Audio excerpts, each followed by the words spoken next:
Hi guys, it's Jamila. Welcome back to my channel. Today I am doing a books that really disappointed me, and I just want to start off this video by saying just because these books disappointed me doesn't mean that they're bad books or books you won't like. It just so happened that I may have had certain expectations about these books and they just did not meet those expectations. So the first book I have here is The Last Name Sarah by Kristen Cicerelli. This book, I did really enjoy this book, but I definitely thought it was going to be a just incredible, no doubt in my mind 5-star read, and it'll be a bit less than that. However, I think the biggest disappointment about this book for me was that I can't even really pinpoint it. It was just a little bit, a lot of time there's just a little bit of something, a little bit of magic, a little bit of just that something to bring you to that feeling of just this is incredible. It was just a little bit of something missing for me personally. But I did really enjoy this book. It is about a girl who hunts dragons for the king, and she uses stories to lure dragons out in order to kill them. And she has this crazy scar on her that she got when she was younger that kind of intimidates people and make people want to stay away from her. Even though this book did disappoint me, I definitely recommend it anyway, because there aren't that many dragon books and this is a pretty good one. But just to add, another reason I probably kind of didn't find this one to be a favorite is because I'm not too keen on I don't want to say she's his master, but slave master relationships or romances. This one definitely isn't the worst I've read, but it's not something I already enjoy. So yeah, that's that one. The next book I have here, this one was a pretty big disappointment for me because I definitely thought I would like it more.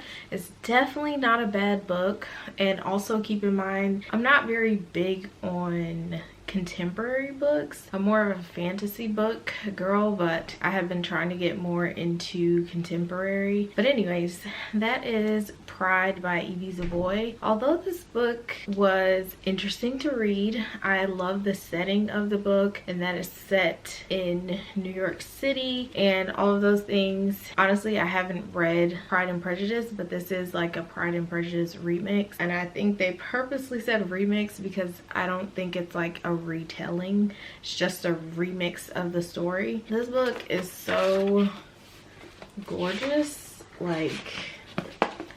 super gorgeous book. The writing, there are some definitely quotable moments, especially this one quote that I love.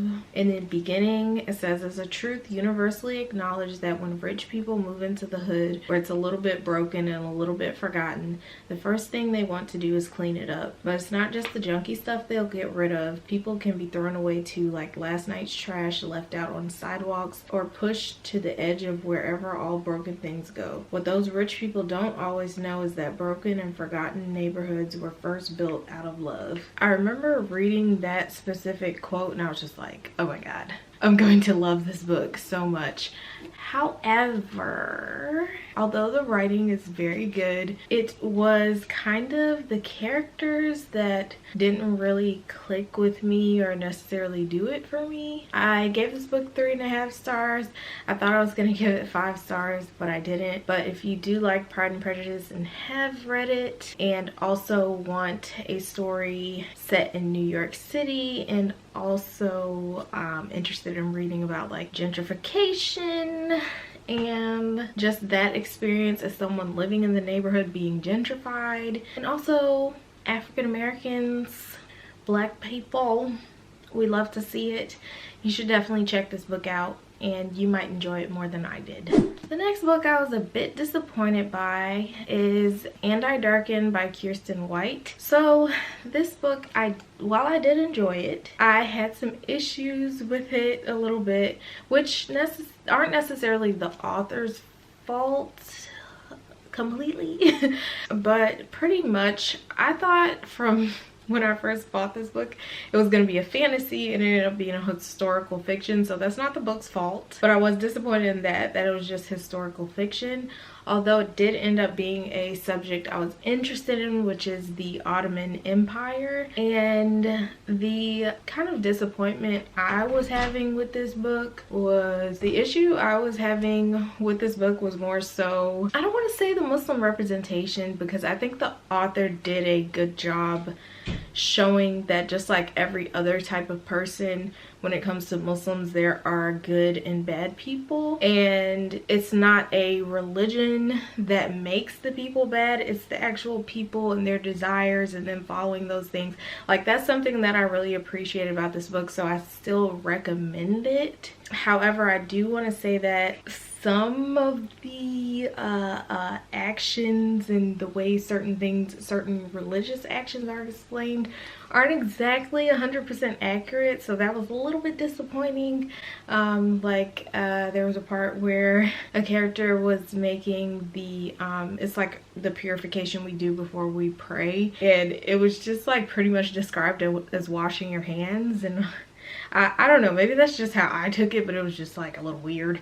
And yeah, so it needed something. However, still recommend it if you enjoy historical fiction more than I do, and yeah, if you don't mind a lack of fantasy and can just enjoy this retelling of Vlad the Impaler, which by the way features a female, you might enjoy it and not be disappointed by it like I was. I would probably reread this though. I don't know, I'm weird with my disappointed reads, but yeah. So the next book I have here that kind of disappointed me was Shatter Me by HIJABI. This book I thought was going to be a 5-star read, and while it was a good book that I did enjoy, I'm not really sure what I rated it, but while it's a good book that I did enjoy and I did enjoy the writing, it did not wow me. It didn't blow my socks off or anything like that. Maybe it's the timing that I read it. I think I read this in yeah, I don't know, it was a little while ago, but it did not blow my socks off, so there's that. And I think that was just like, I like Juliet, but as far as a lot of the characters, like I wasn't super duper invested in them, so it caused me to have slightly a lack of connection. Although I do want to give this book another shot and actually read the series back to back, because I have the other 2 books in the series but I have not read them yet, so I do want to give this one another shot and see how I feel about the whole series, because I know this is like a beloved series, and the truth is, like, I didn't hate it. Like, I did enjoy it. It just wasn't like favorite of all time, and I thought it was gonna be that. So I'm gonna give it another shot, but it did definitely disappoint me. The next book I have here that was a disappointment to me was Dreams of Gods and Monsters by Laini Taylor. This book is thick, and honestly, although the book, it wrapped up the story pretty well, I think it was way too long, which was kind of disappointing because I just felt like it was dragging. And also, I didn't find this one as interesting as the first 2 books in the Daughter of Smoke and Bones trilogy. So yeah, it just really like dragged along, and that made it super disappointing. And I just, after a certain point, I kind of realized I wasn't really as invested anymore, and that kind of sucked because I thought this trilogy would have been like one of my favorite of all times, and it was just a good trilogy. Like, it wasn't like Strange to Dream or Muse of Nightmares level, you know what I'm saying? So yeah, that was disappointing. I definitely thought this series was gonna make it onto my best of the best list, and it didn't. So the next book I was disappointed by was The Deep by Rivers Solomon, with David Diggs, William Hudson, and Jonathan Snipes. This book it was mainly a disappointment just because it wasn't what I thought it was, and that is not, once again, it's not the book's fault because I should have read into what this book is about more. I just assumed, I saw the cover and I got like a pinch of the synopsis and it just made me think it was something that it wasn't, and I just got excited and I ordered it, and that's the story of that. So I thought this book was going to be a full-length novel. However, it does seem like it's more of a novella. This is like super duper short, and also I thought it was going to be like something more so empowerment. Like I don't know how to say it because I can't necessarily say the book didn't have empowering aspects, but I thought it was gonna be like Black Mermaid magic, like just joy. It just had a lot more sadness in it, and I found it to be a bit depressing for the time I was reading it, what I thought it was going to be. While I do think this book has a lot of important elements about remembering your history and your past and how that affects you and all of those things, it just wasn't what I thought it was going to be. And like I said, that was my fault because I didn't do my research into what this book was. I think it's a good book to read and reflect on, if anything, like if you're in that type of mood. But if you're not and you're expecting a full-length fantasy novel about Black mermaids and something that just is like more so away from the sadness aspect, then this would not be it. Like I wouldn't recommend that for that. Sorry. So this next book is gonna get my black card revoked, but this book was definitely one of the biggest disappointments on this list, and I think that's mainly because I had my expectations set so freaking high for this book, and also that people hyped it up so much. And I've even thought about giving it a reread just because people still say it's so amazing, and I'm just like, it's not what I experienced reading it. But anyways, that book is Children of Blood and Bone by Tomi Adeyemi. This book was a weird ride for me. In the beginning of the book, I thought it was pretty straight, like I was interested.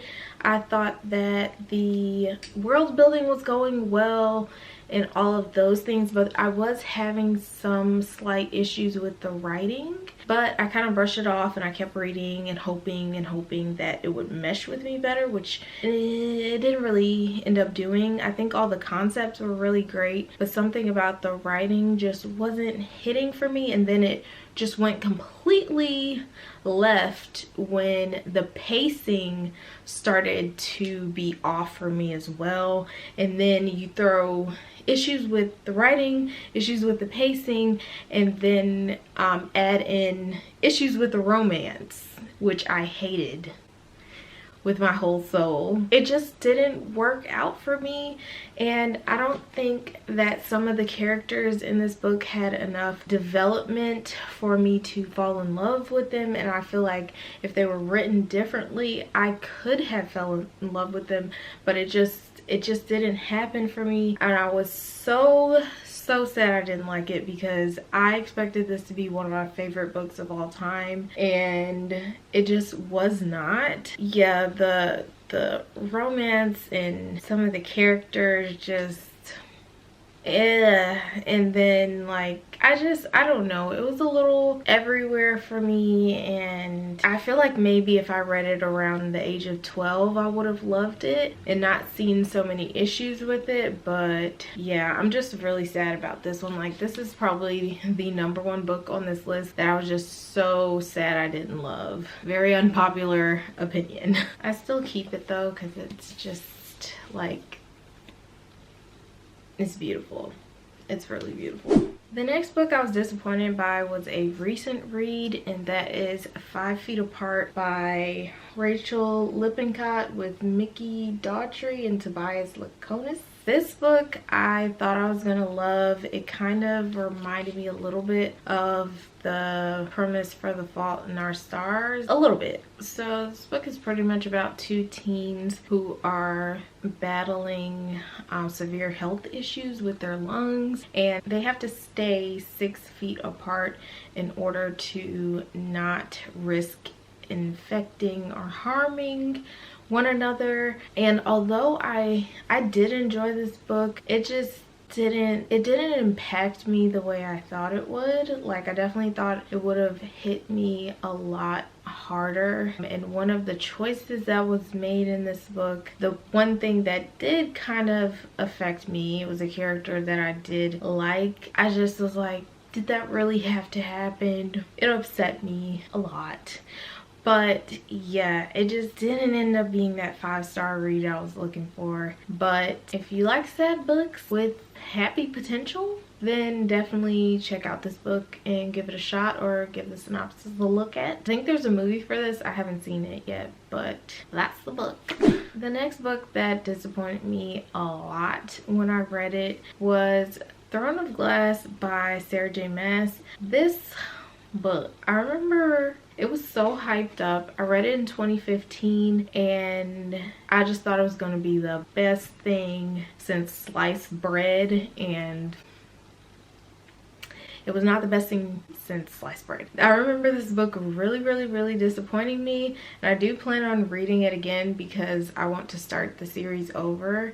I kind of enjoyed Crown of Midnight until the author made a stupid choice with a character I really loved. And then Air of Fire I liked a lot better than both of the first 2 books, but I just feel like I need to start over. We'll see how that goes, or if I even do it.